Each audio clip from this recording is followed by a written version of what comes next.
안녕하세요. 경쟁력개발연구소 대표 이정희입니다. 그냥 저는 오늘 편의상 성선설과 성악설 중 우리는 어떤 것을 신념으로 가치로 믿으며 그게 지니는 조직에서 지니는 의미에 대한 부분들을 이야기 나누고 싶습니다. 이 사람들을 다뤄야 하는 어떤 리더의 입장에 있는 사람들과 이야기를 나누다 보면 이 두 가지 신념 중에 한 가지를 믿고 있는 경우들이 참 많은 것 같아요. 그러니까 뭐 사람은 착하기도 하고 악하기도 하지 이런 생각을 하고는 있지만 막상 경영을 딱 진행을 하는 데 있어서 다른 사람을 관리하거나 다른 사람을 리드하는 데 있어서 기본적인 가정과 신념을 한 가지를 주로 좀 믿고 그거에 맞는 경영적인 전략이나 정책을 선택한다 라는 판단이 들었습니다. 때마침 이제 매슬로우의 인간의 욕구를 경영하라 라는 책을 보면서 이런 부분들을 어떻게 이해하고 이런 것들을 어떻게 실험했는지에 대한 부분들이 좀 가볍게 나와 있어서 이걸 영상으로 좀 사람들한테 알려주고 싶었습니다. 매슬로우의 여기에 나와 있는 이제 실험에 대한 내용들을 좀 자세하게 들여다보면 첫 번째 실험은 이겁니다. 매슬로우는 이런 것들을 실험했어요. 가장 훌륭한 집단은 어떤 집단일까? 그거를 찾는 과정을 거쳤어요. 그러니까 집단의 생산성, 그 다음에 근로자의 만족도, 그 다음에 낮은 이직률, 그리고 낮은 병가율, 그 다음에 낮은 결근율, 그 다음에 낮은 노동쟁의율 등을 기준으로 최고의 가장 훌륭한 집단은 어떤 집단일까? 라고 해서 그런 것들을 추리는 과정을 거쳤습니다. 이게 이제 하나 여기서 진행한 매슬로우의 실험이죠. 그 다음에 이제 두 번째는 안정적인 개인과 극히 불안정한 개인들을 선별하는 과정을 거쳤어요. 그리고 그런 다음에 이 두 그룹을 가능한 한 철저히 파고들어 두 그룹 간을 서로 비교를 했어요. 정서적으로 되게 안정적인 성격적인 특징하고 정서적으로 굉장히 불안정한 성격적인 특징을 나열하고 그것을 정의를 내놓았습니다. 이런 연구를 통해서 깨달을 얻을 수 있었던 결과는 다음과 같은 것들이었는데요. 최고의 리더는 자신과 함께 일하는 구성원들의 건강을 증진시켰다라는 거예요. 그러니까 방법은 두 가지였는데요. 쉽지는 않아요, 사실.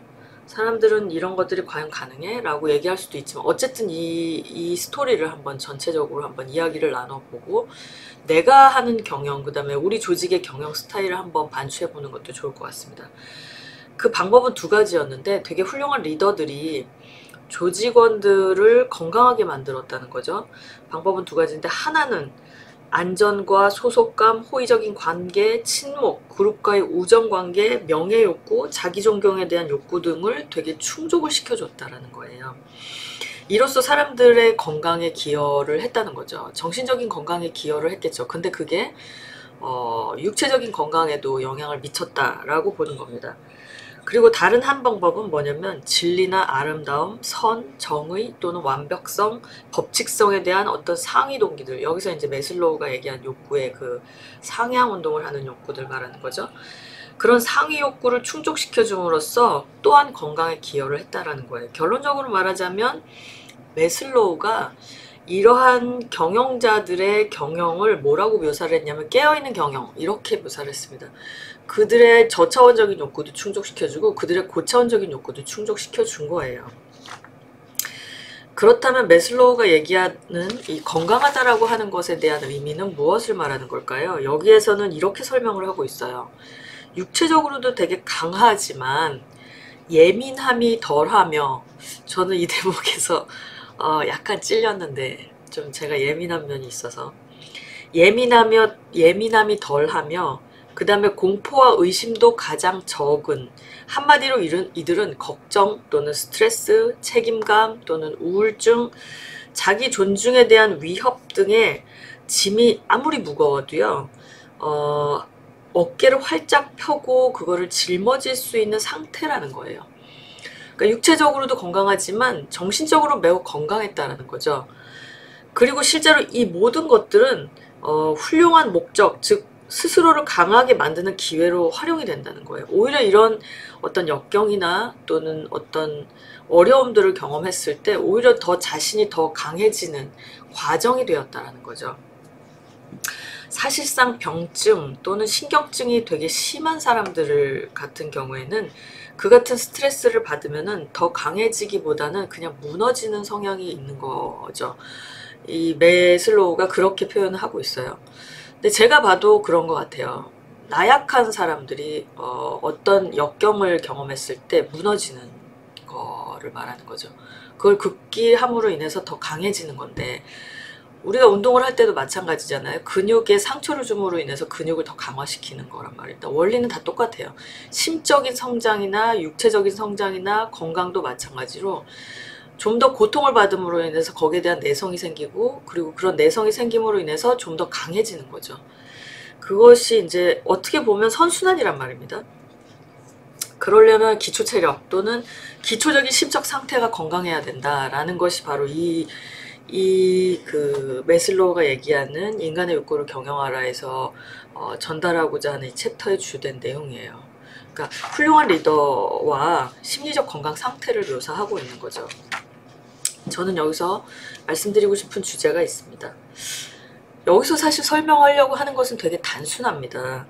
보다 훌륭한 개인이 그리고 보다 훌륭한 집단이 서로 간의 인과관계를 이룬다는 거예요. 훌륭한 개인은 훌륭한 집단을 만들고 또 훌륭한 집단은 훌륭한 개인들을 만들어내는 거죠. 새로 소속되는 사람들한테 훌륭함을 계속 만들어주는 거예요. 훌륭한 집단과 또는 훌륭한 사회 역시 인과관계를 이루는 거죠. 보다 훌륭한 개인은 현재 자신의 속해 있는 집단을 보다 훌륭한 집단으로 만드는 경향이 있고 그리고 집단이 훌륭해질수록 그 안에 속한 개인들을 발전시키는 경향이 있다는 겁니다. 사회와 집단은 서로 굉장히 유기적인 영향을 미치고 있죠. 실제로도 그렇습니다. 괴테의 말처럼 근데 이거는 시작점을 이렇게 보는 것이 맞는 것 같아요. 이 세상의 모든 사람들이 괴테가 이런 말을 했거든요. 이 세상의 모든 사람들이 자기 앞 마당을 깨끗이 청소한다면 온 세상이 깨끗해질 것이다. 그러니까 사회가 어떻다라고 불평하기 이전에 나 자신부터 갈고 닦고라는 얘기예요. 나 자신의 심리적 건강 상태가 건강해지면 내가 속해 있는 조직이 건강해진다라는 거죠. 특히 그것은 리더로서의 역할이나 몫이 굉장히 크다라는 생각이 듭니다.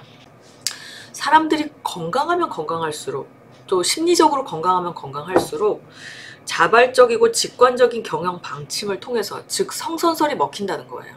사람들이 심리적으로 건강하면 성선설이 먹힌다는 겁니다. 그걸 또 지지하는 거죠.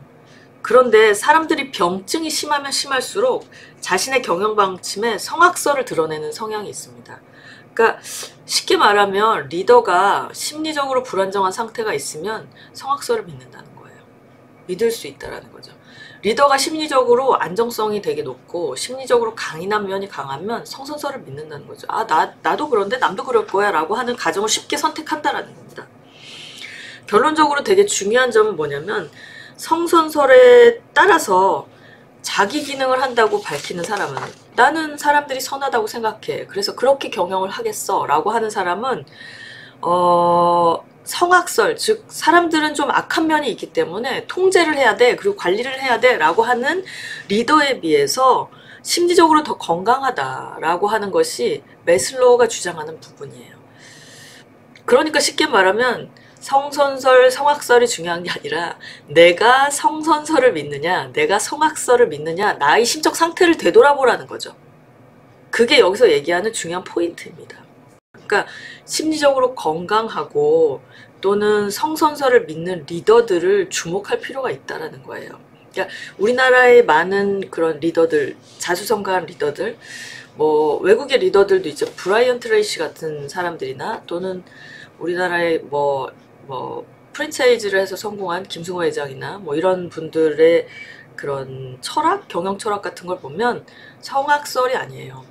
성선설이에요. 사람들은 그리고 그런 부분들을 어떻게 하면 더 잘하게 할 수 있을 것인가를 지지해주고 가르쳐주죠. 그게 핵심입니다. 그런 사람들을 주목하고 그런 사람들이 하는 사업에 투자를 하고 그런 사람들이 하는 조직에 취직을 하고요. 그리고 그런 사람들과 네트워크를 맺어라 라고 이제 지침, 가르침을 주고 있어요. 바로 이런 사람들이 자발적으로 나서서 시너지를 창출하고 자신이 관리하는 사람들을 위해서 시너지가 창출되는 상황을 조성해 준다라는 거죠.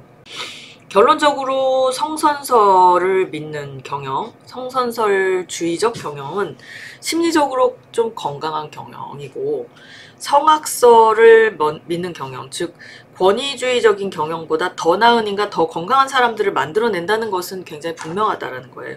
이런 사람들은 사랑, 그다음에 동경, 그다음에 존경도 더 많이 받고 더 매력적이고 더 친절하고 더 이타적이라는 거죠.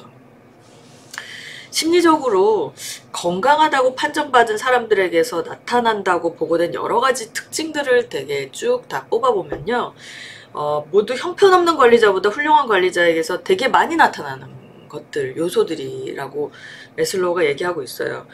그리고 여기서 이야기하는 훌륭하고 형편없고의 어떤 가르는 기준은 생산성 등 실용적인 성과에 대한 부분들도 굉장히 크게 작용한다라는 거죠. 물론 인간적인 결과물들을 통해서 훌륭하고 형편없고를 정의할 수도 있지만, 저는 여기서 한 가지 실천 과제를 조금 제시해드리고 싶어요. 그게 무엇이냐면, 구성원들에 대해서 사람들은 악하다, 또는 사람들은 선하다, 내가 어떤 가정을 믿고 있느냐 라는 부분들에 대해서 한번 체킹해 볼 필요가 있다는 거죠. 그리고 그 이전에 더 본질적으로 나는 심리적으로 건강한가? 나는 심리적으로 불안감이나 초조함이나 나는 심리적으로 되게 조급함을 많이 느끼는가? 아니면 심리적으로 되게 안정되고 되게 긍정적이고 심리적으로 불안감 같은 게 없는, 뭔가 위협이라든지 어려움이 있어도 그런 것들에 대해서 별로 개의치 않은 굉장히 너그러움이나 또는 유연성이 있는가, 이런 부분들을 한번 돌이켜 볼 필요가 있어요. 그러니까 두 번째는 심리적으로 육체적으로 내가 건강한가에 대한 부분입니다. 그 다음에 세 번째는 내가 이끌고 있는 조직에 대해서 한번 돌이켜 보자는 거죠. 내가 이끄는 조직은 건강한가? 또는 내가 이끄는 조직은 성과를 잘 창출하는가? 내가 이끄는 조직은 매우 문화가 악순환인가? 이런 부분들에 대해서 되짚어보자는 거죠. 그래서 저는 이러한 것들을 조금 진단할 수 있는 매뉴얼 또는 어떤 설문 또는 그런 프로토콜을 한번 개발을 해서 많은 분들한테 정보를 좀 드리고 싶습니다.